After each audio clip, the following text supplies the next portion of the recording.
محدوده ابزارهای برشی ما شامل انواع مختلف نگهدارنده‌های داخلی و خارجی، تراشکاری، نگهدارنده‌های برشکاری، نگهدارنده‌های رزه تراشی، مته‌های سریع فرزهای انتهایی کاربردی و ابزارهای سفارشی OEM میباشد که مطابق با استانداردهای بین‌المللی طراحی شده‌اند.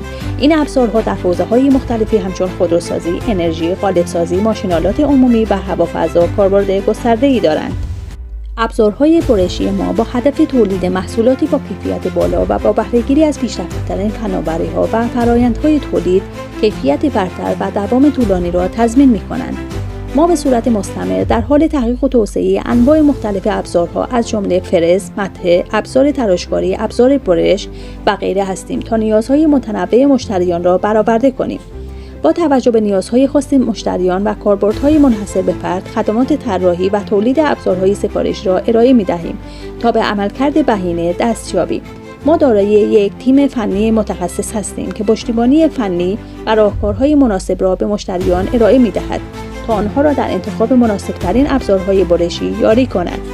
محصولات ابزار برشی ما به سراسر جهان صادر می‌شوند و با شبکه فروش جامع و سیستم خدمات پس از فروش، پاسخگویی به موقع و تأمین نیازهای مشتریان را تضمین می‌کنیم.